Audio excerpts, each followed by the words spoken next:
Greetings, fellow humans. Welcome to Sam and Max Hit the Books. I'm Max. I'm Sam. And we have got a pretty full week of comics that were released on February 27th, 2019. So let's get right into it. First up is the 7th issue of Fantastic Four by Dan Slott, drawn by Aaron Kuder. Yep. And I think I've said this on previous episodes, and I'm going to say it again. Dan Slott writes good Doom. Oh, yeah, Doom. Doom is 100% the best character in this arc so far and in this issue of comics. He has been getting things done. We get a little bit of a reveal of his plot, which he tells Reed that he's trying to turn Galactus back into the golden, protector of worlds or whatever his, good guy version that he was in last year was.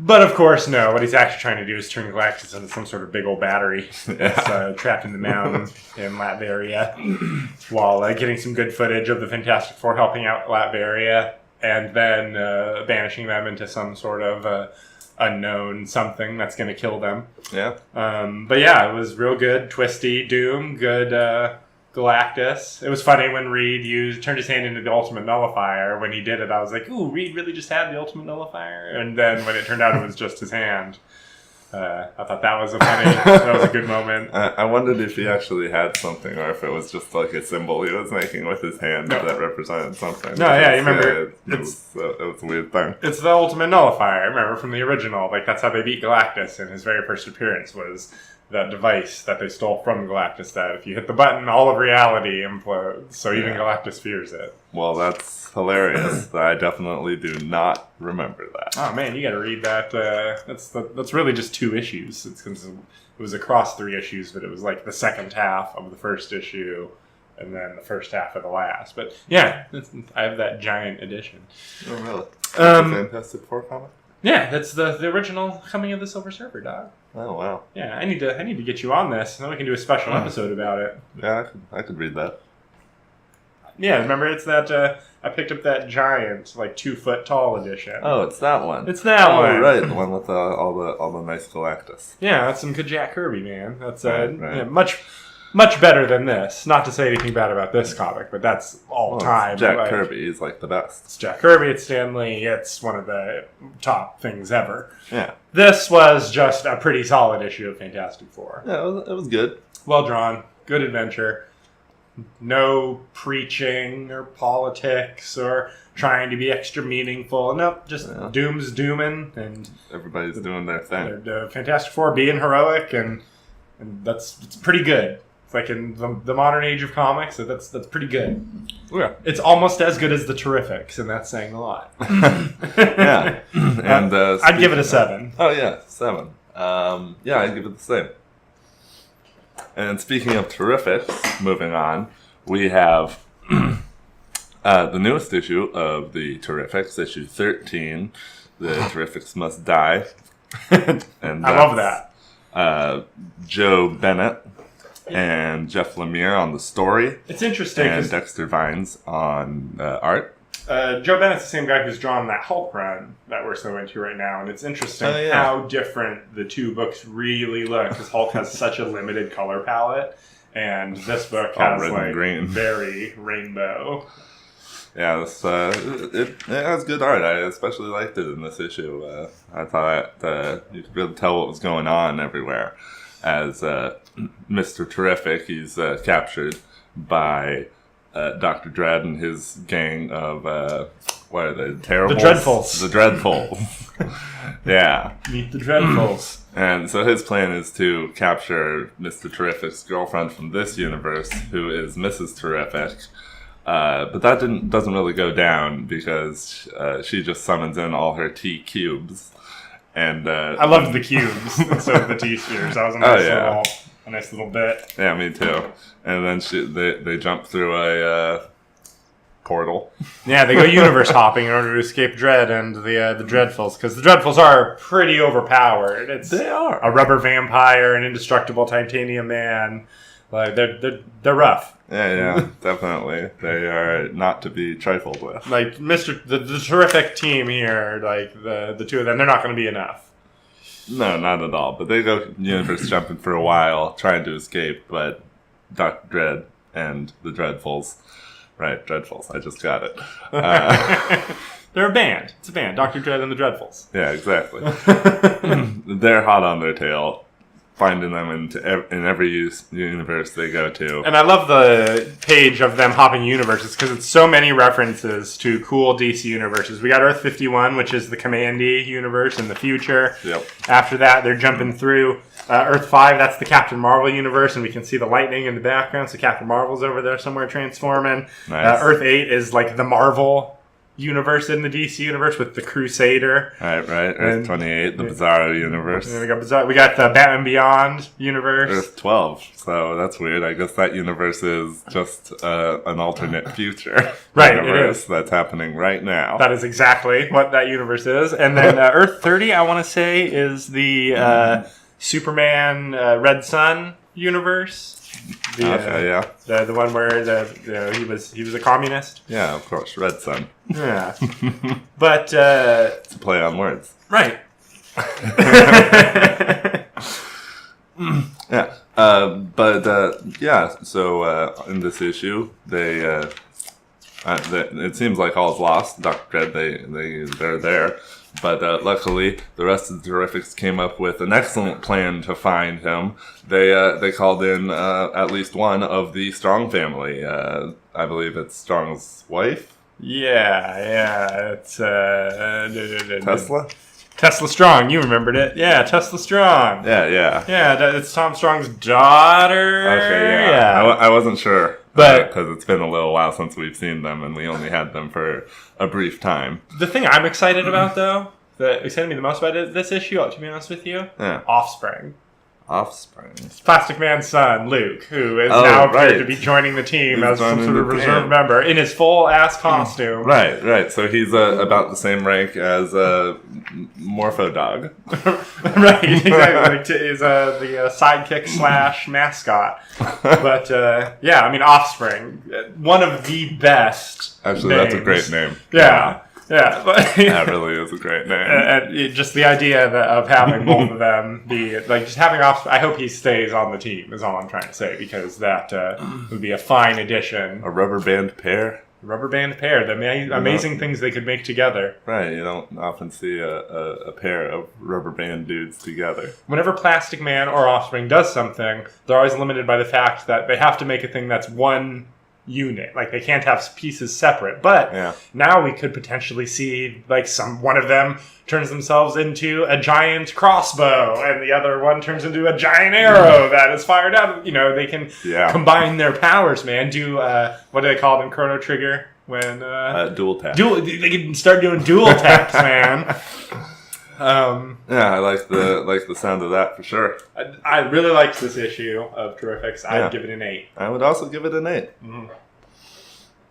Yeah, the Terrifics. It continues to be one of the best things we read. It is one of the most solid reads from month to month. I'm really sad that Jeff Lemire is leaving soon. I don't recall who's taking over, but hopefully they'll be able to keep the momentum up. Yeah, hopefully. We'll see. This and Silencer, which we haven't been reading, are the only remaining New Age of Heroes titles. Remember all those? The New Age of Heroes? That's not after all the metal stuff? This is all those ones like Brimstone... and The Unexpecteds and Sideways, all those books. It was the Spider-Man one, right? Yeah, exactly. They all failed? Yeah. Damage. That's it. This is it. It's this and Silencer, which we haven't been reading, but I've heard is good. Yeah, well, it's lasted this long. I mean, it's definitely been the most solid book. So, moving on, we've got the second issue of Marvel Comics Presents, the anthology series. Once again, it is one continuing story, the Charles Soule, Paulo Siqueira Wolverine story, where Wolverine is in a very, I must say, Witcher-like situation, where he has to be like the warrior who assists a sorceress in dealing with an ancient curse, with a real scary demon. Like, that demon, it's pretty simple. Like, it's just, zombie, but not really a rotting flesh zombie, just like a no lips and no eyelids zombie. Yeah, the truth. The truth. Scary dude. It's interesting because Marvel has another villain character named The Truth who was introduced within the last year. Yeah, they look pretty similar. And they're long-haired, no-shirt guys. Yeah. And also, The Truth, when he shows up in this, it's like, doesn't even seem like he's talking or anything. It's just like a scary demon. So having him be called The Truth is not paying off in any way. Like, there isn't like any funny line, really, where they're like, yeah, well, the truth. Like, it's nothing. It's just, that's what his name is. Maybe the truth is just all is doomed.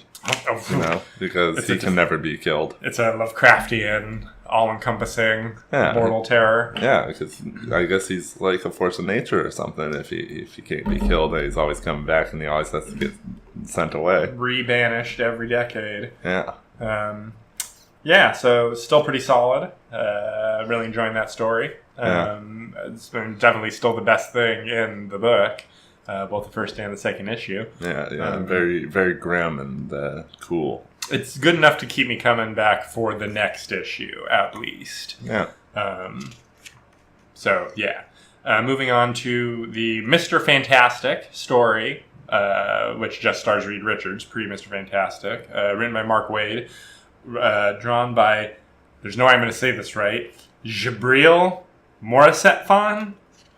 Jibril, Djibril. That's a cool name. This was, I really skimmed a lot of this. It was not dynamic, art-wise, really. Yeah, definitely it lost something to being almost completely purple. Very purpley blue-ish, muddy inking, and not really much of it. It's just like a weird corporate espionage plot. Yeah, between the Russians and, well, they think it's the Russians, but it's actually Doom, and he's trying to get Reed Richards' space research, rocket research during the space race between the U.S. and Russia. Yeah. But Reed Richards manages to stop them from stealing it, but they blow it up, so he loses all his rocket research. Right. Now, and I guess the implication would be that if he'd had that research, maybe the Fantastic Four wouldn't have gone up in such an untested spacecraft. I don't know. Either way, this doesn't make sense in modern continuity because Reed Richards was just like a dude during the space race, like already with gray hair in his temples. Yeah, it seemed weird to me because also Johnny, Human Torch, seemed like a kid, but this is like during the Cold War. It didn't seem to fit today's version at all. Right, because the characters obviously age very slowly compared to the real world's time. But, they just move forward the origin all the damn time. Like that Fantastic Four we just read, like Johnny ain't 60. Yeah, They just changed it so that it's not great. I'd give that story a 2. We're ranking them individually now. That's what I did with the last issue. Is I ranked them all individually, then averaged out my score. Yes. Yeah. What did I give the first one? A 7?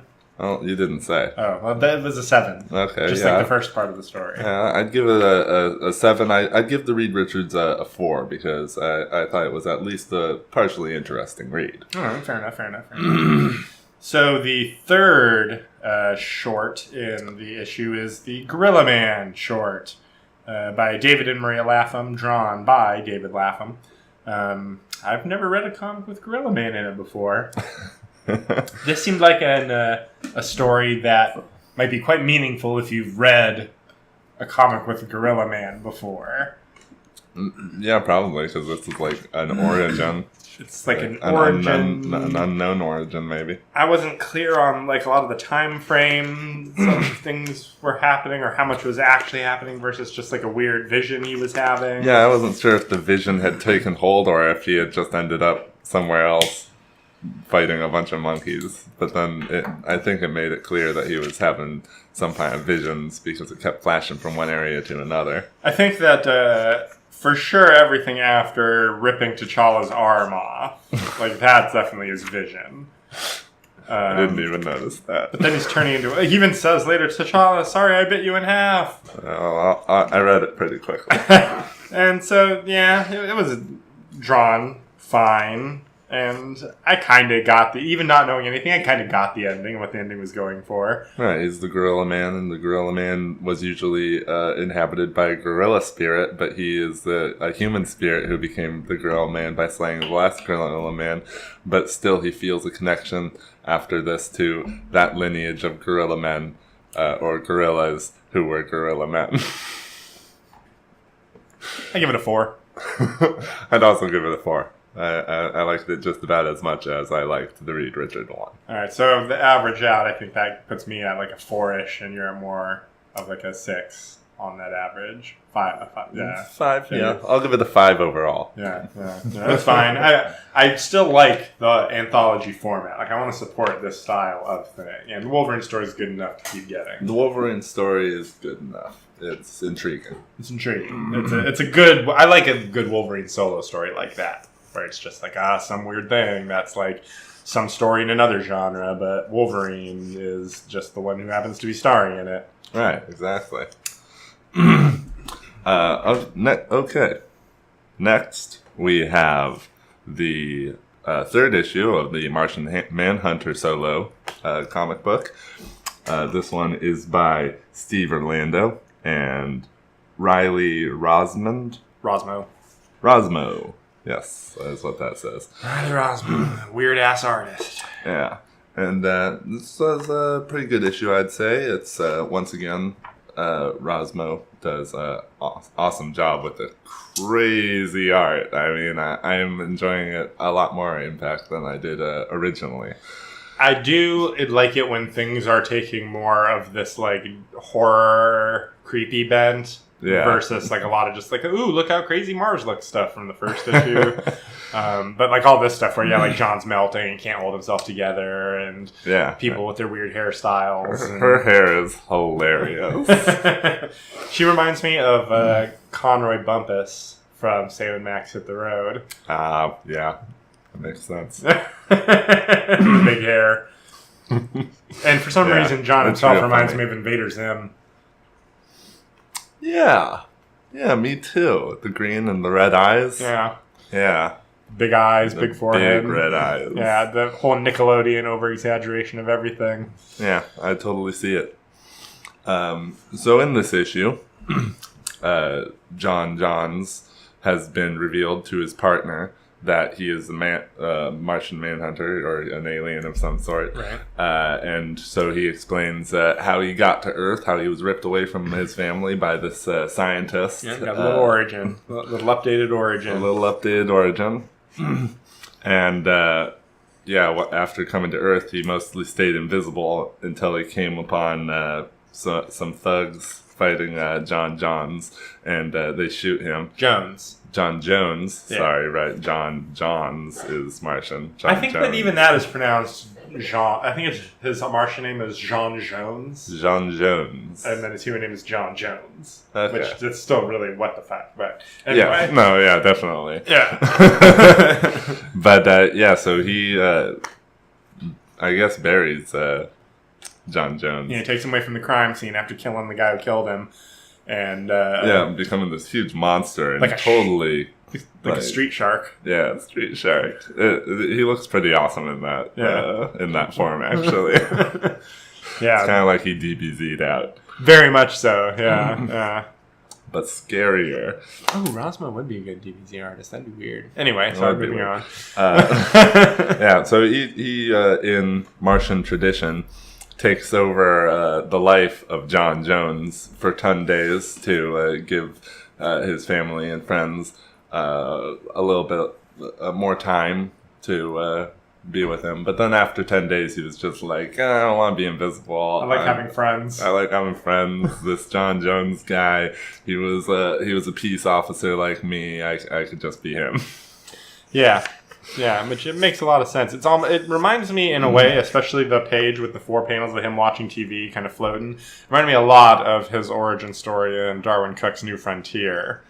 When there's that sequence of him watching TV and turning into all of the different people, like including Bugs Bunny and an alien. And then at the end he sees this like detective show. And he's like, oh, I'll be a cop, one of the good guys. Like, so this is obviously a more like awesome badass version, but like I feel like the way that they had that side profile shot of him watching TV was almost meant to put us in a mind of that. Okay. I don't know if I like that or not. No, that's cool either way. And so he convinces John Jones's partner to help him. And there's also this girl who's trapped in the lab, and they're looking for her.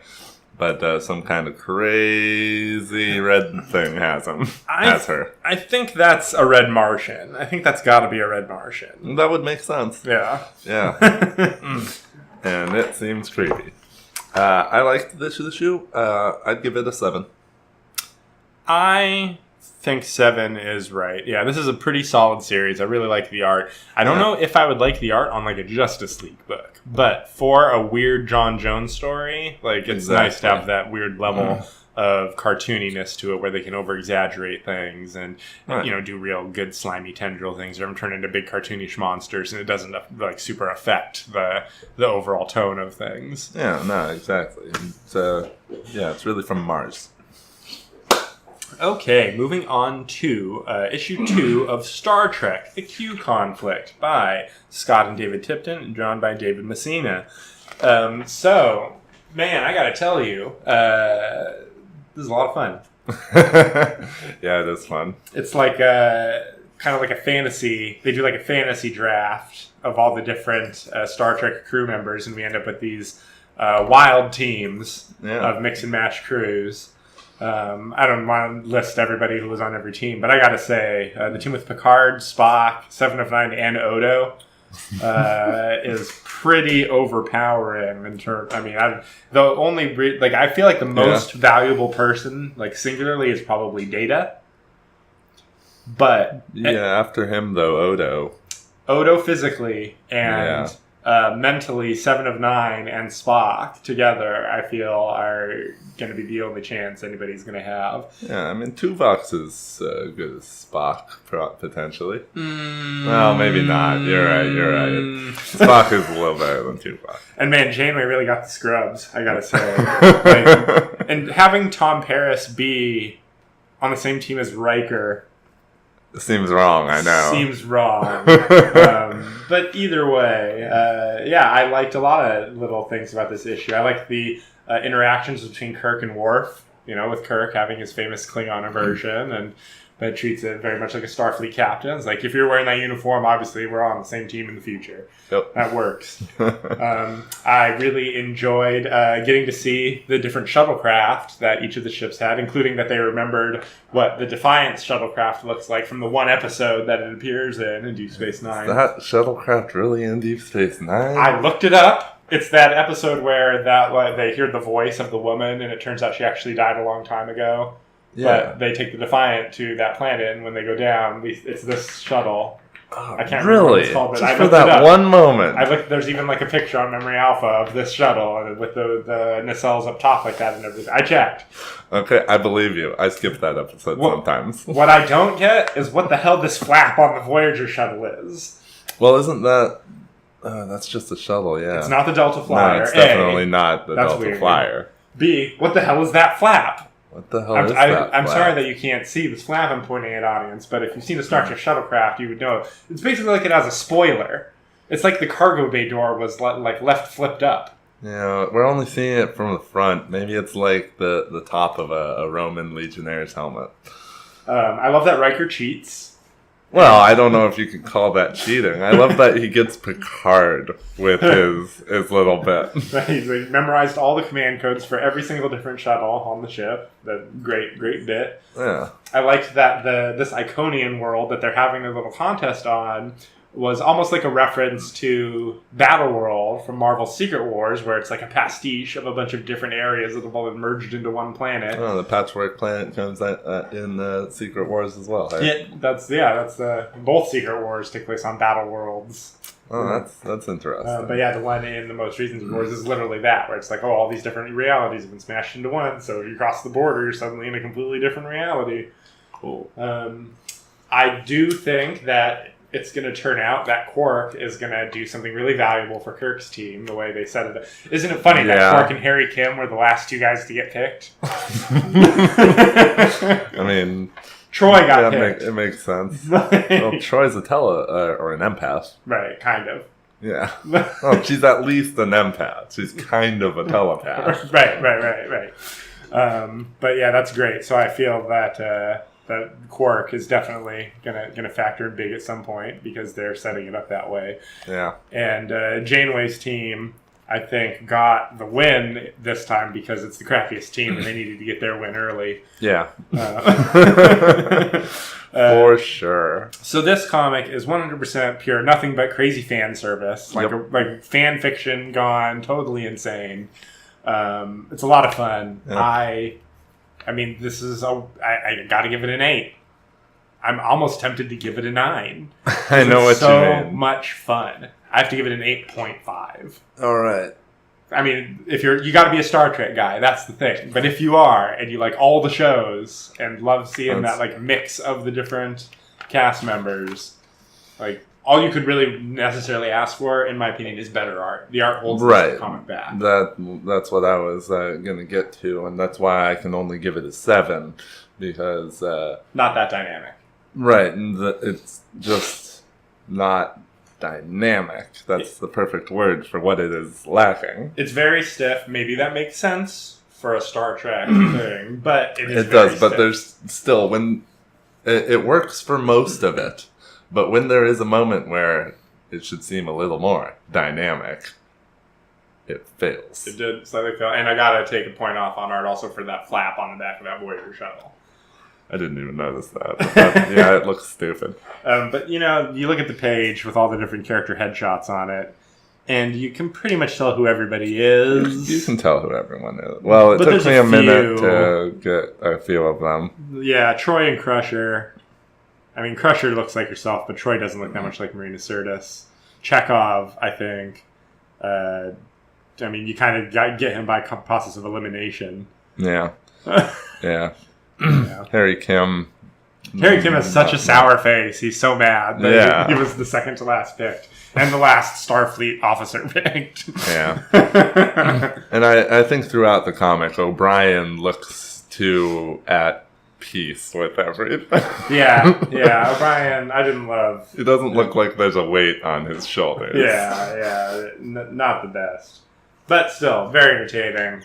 Highly enjoying this series. Oh, yeah. Very much looking forward to reading the next one. Yeah.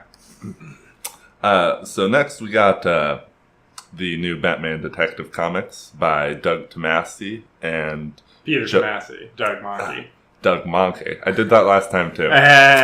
Peter Tomasi and issue? Doug Monkey. Tell me, brother, what issue of Detective Comics is it? 999. That looks really cool on the page. It does look really cool. And that means that the next one is going to be issue 1000, I'm sure they'll do a huge, big thing for. Yeah, you remember that Superman Action Comics 1000 where it was like super thick and had like a bunch of stories in it? Yeah, I remember. It's going to be one of those. Awesome. Yeah. So this is wrapping up the story that we jumped in midway through in Detective Comics with the Blob thing that takes the personas of friends and foes of Batman and has been hunting him and it's been taking out his old teachers and stuff, and then he comes to confront this little Bruce Wayne Batman.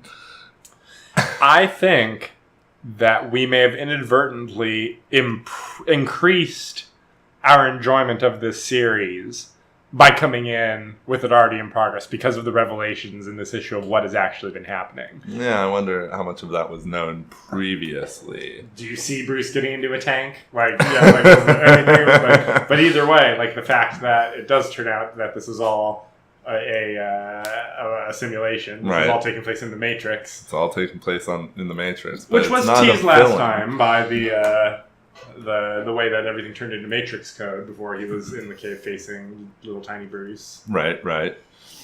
But, yeah, it's not a villain or nothing. No. Every year on his birthday, Bruce Wayne puts himself through into a machine that tries to kill him within the machine. so that he can test himself and become better than he is. Now, was the implication that he needs to kill Bruce? He needs to bury Bruce Wayne every time. He needs to bury young child Bruce Wayne.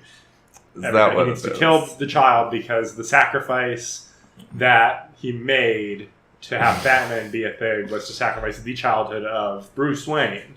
And so he symbolically puts himself into this device that forces him to do it over and over again without him realizing that's what's happening. I gotta say, this story was extremely well executed. It's weird as hell. It is weird as hell. I don't know if I love that this is what the revelation was. I know. Part of me was hoping for something more. Scarecrow, as he suggests, perhaps. Perhaps, considering there's been other Scarecrow stuff that's been a little lackluster lately. But it's probably going to turn out that Scarecrow's involved in the fucking nightmares thing happening in the main Batman title, so they probably couldn't do two Scarecrows right next to each other like that. Right. And right after Kings of Fear. Yeah, I'm sure nobody gave a shit about that. But, so in the simulation, Bruce Wayne, or the kid, Bruce Wayne, fights adult Batman. And at first, he slowly won't ages. punch him. Yeah, he was like, I won't punch a kid, but like eventually the kid ages up to be old enough for Batman to punch. Yeah, so he decides it's okay to punch him, and he punches him for a while. And then, he becomes a kid again and explains about the empty graves in this simulated Gotham. Mm-hmm. And each one of the empty graves represents somebody who was saved by the Batman. And revelations. Batman breaks out of the tank before Alfred and Robin can release him. Yeah. Because screaming Gotham needs me is just hilarious. Yeah, and he's got this crazy suit for the tank on, this Tron suit. Yep. And he looks at all his Batman costumes, and one of them has pink gloves. Can you explain that to me? That's the first Batman costume from his original appearance in Detective Comics, number 27. He had purple gloves. Okay, yeah. Cool. I think that's the original. Then next is the modernized version, the one he went into like when Robin showed up with the standard black hat. Then it's basically the Adam West suit when they introduced the oval. Yeah, love that oval. He's standing blocking one of the 6 cases, but you can see from the spiked shoulder that it's that 90s suit, the Kelly Jones style one where he had the shoulder spike. Yeah. I would assume that the next one after that is the immediately... I think that's maybe the one he's been wearing, because I can't tell if it has the purple under cape, but it's either that or it's the late 2000s one, and then the one he puts on, which I'm pretty sure he hasn't been wearing blue. So I think the fact that he's now in a blue-gray outfit again is meaningful. Oh, nice, because it's a sweet look, the blue and gray. I mean, I guess the suit he's been in the rest of the issue and his dream sequence and everything was blue too. Yeah. But main book Batman, I'm pretty sure has just been gray. So, I like blue-gray. I like blue-gray a lot. That's the look. That is the look. It's the best one. For the end of this, Batman goes up to his computer and he gets a list of all the murders in Gotham over the last year. And Alfred and Robin point out how, every year the rate goes down. And Batman's like, one of these days, one of these years soon, it's going to be 0. Absolute 0. Coming next, Mr. Freeze. And then, he goes to take Leslie Tompkins out to dinner and see if she needs any improvements for her free clinic. And and Alfred and Leslie outvote Bruce on dinner to go for Indian food. Yeah. Instead of going to get Italian at Mazzucchelli's, which is unfortunate because Mazzucchelli's is probably good. David Mazzucchelli drew Batman year 1. Awesome.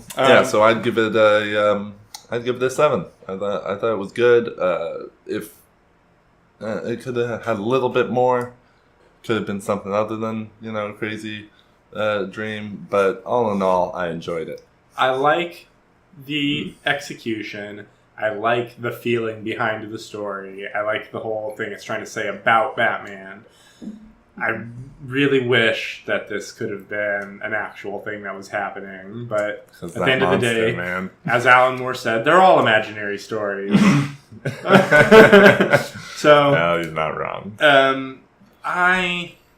Yeah, I think I'm going to also give it a 7. It's really well drawn. I like having Batman back in that classic blue-gray suit without Really like a like weird that. yellow outline around the bat symbol or a purple under the cape or weird lines going everywhere on the suit. Blue, gray, and the yellow for the utility belt. Yeah. It really is a pretty picture. And a big pouchy utility belt or fuck yeah. or animated series style capsules. Right. So, last is Action Comics 1008, Part 2 of the Leviathan Rising arc. Yeah. I liked the first part of this. Brian Michael Bendis, Steve Epting drawing, so it's very solidly drawn. Yes. Adam Strange shows up to talk to Mr. Bones. Mr. Bones. I like Mr. Bones. Mr. Bones is a cool character. He's in charge of Spiral, I think, or Extra Normal Affairs. I don't know. Extra Normal Affairs. Yeah, that's his thing now. Department of Extra Normal Operations. They get sucked up by that blue shockwave thing that's eating buildings. Right, like a squid. Like a squid thing. They Or an say octopus. squid, but I never got the squid impression, really, from any of the art we ever saw. I know, right? At any point, nothing ever looked squid. Like this thing, like we see this thing that looks doomsday-ish. It's got like a light in its eye and its spiky shoulders. It doesn't look like a squid at all. And it's the thing that explodes into a blue shockwave thing. Like there's no squid happening. There's some sort of miscommunication in the art there. There's some plot happening with Lois's dad. Who knows where that's going? I don't think we're going to like it. Amanda Waller's being like a total dick because that's what she does. Yeah. Lois shows up at the Daily Planet. That's like the big thing of the issue. That is She's the back. big thing of the issue, which is annoying. Like she whispers to the new girl, like, that used to be my spot, while she's on the phone with like the mayor. Give him hell. It's annoying. We would care a lot more about Lois's return to the Daily Planet if we didn't think her being away from the Daily Planet was stupid as hell in the first place. Yeah, exactly. Jimmy is like an idiot because he won't just tell people what's going on. Yeah. Hiding. He's like a rambling, like a madman, and hasn't slept in a bed with a pillowcase in years or something. Yeah. And yeah. Which is really weird considering the cover has Jimmy Olsen, the most dangerous man on Earth. Right, surrounded by a multitude of villains. Right, and he's a whimpering coward hiding under a desk in Lois's office while she's gone. Yeah, it's well drawn, but like what Steve Epting is being asked to draw is not action-packed or dynamic.